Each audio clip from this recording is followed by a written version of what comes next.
নদী ভরাট অভিযোগে তদন্তে পুলিশ। উল্লেখ্য, গত কয়েক মাস ধরে শান্তিপুর গোবিন্দপুর সংলগ্ন এলাকা দিয়ে বয়ে যাওয়া ঐতিহাসিক সুরধ্বনি নদী ভরাটের অভিযোগ উঠে এসেছিল বেশ কয়েকবার।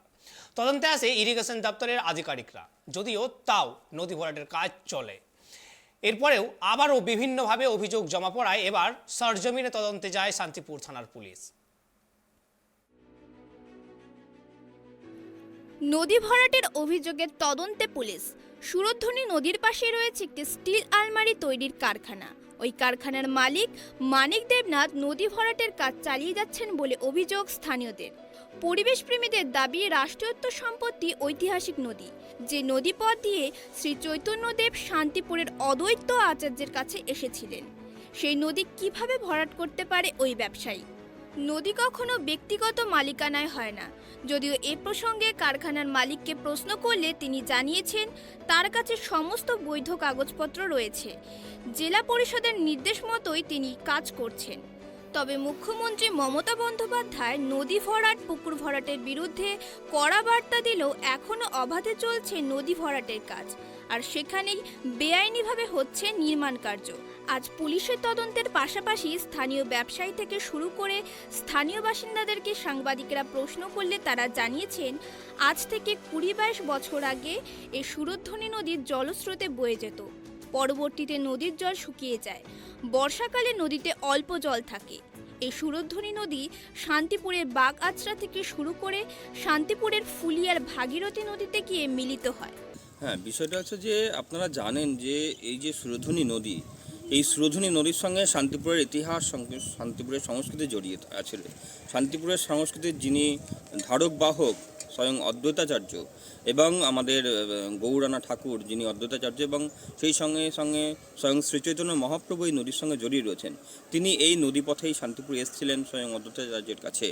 হ্যাঁ, তো সেই ধরনের একটা নদী, ইতিহাস প্রসিদ্ধ নদী, সেই নদীটাকে কোনো এক ব্যক্তি ভরাট করছেন, যেটা সম্পূর্ণ বেআইনি। কারণ নদী রাষ্ট্রের সম্পত্তি, কোনো ব্যক্তি মানুষের সম্পত্তি হতে পারে না।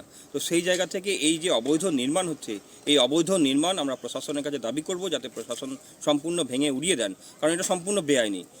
আপনারা কি এই ভরাট সম্পর্কে কখনো কি প্রশাসনকে জানিয়েছিলেন? হ্যাঁ, অবশ্যই আমরা জানিয়েছি। আমরা রাজ্যের আমাদের স্থানীয় প্রশাসন, জেলা প্রশাসন, রাজ্যের মুখ্যমন্ত্রী, রাজ্যের স্বরাষ্ট্রমন্ত্রী এবং আমাদের প্রধানমন্ত্রীকে পর্যন্ত, রাষ্ট্রপতিকে পর্যন্ত আমরা চিঠি দিয়ে জানিয়েছি।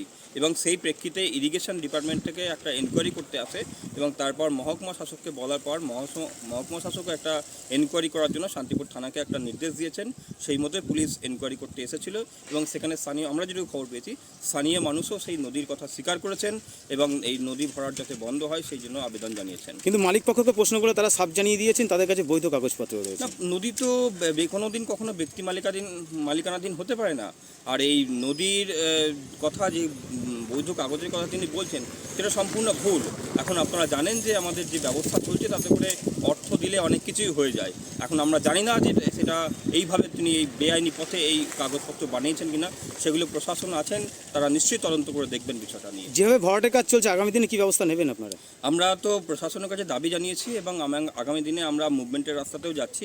আমরা নদীকে কেন্দ্র করে নদী যাত্রা করার আমাদের পরিকল্পনা রয়েছে, এবং বিষয়টি যাতে মহামান্য হাইকোর্টের কাছে নিয়ে আসা যায় সে ব্যাপারে আমরা হাইকোর্টের যারা আইনজীবী আছেন তাদের সঙ্গে কথাবার্তা বলছি। এবং আমরা প্রশাসনের কাছে দাবি করছি যে নদীর যে স্বাভাবিক প্রবাহ, সেই প্রবাহ যাতে ফিরিয়ে দেওয়া হয়, সেই জন্য প্রশাসন যাতে কার্যকরী ভূমিকা গ্রহণ করে। স্থানীয়দেরকে পুলিশ জিজ্ঞাসাবাদ শুরু করেছে। এছাড়া স্থানীয় ব্যবসায়ীদেরকেও জিজ্ঞাসাবাদ করে তদন্তে এগিয়ে যাচ্ছে পুলিশ। এখন দেখার এটাই, পুলিশের তদন্তে নদী ভরাটের কাজ বন্ধ হয় কিনা। নদিয়া থেকে মলয়দের রিপোর্ট, ট্রাইব টিভি।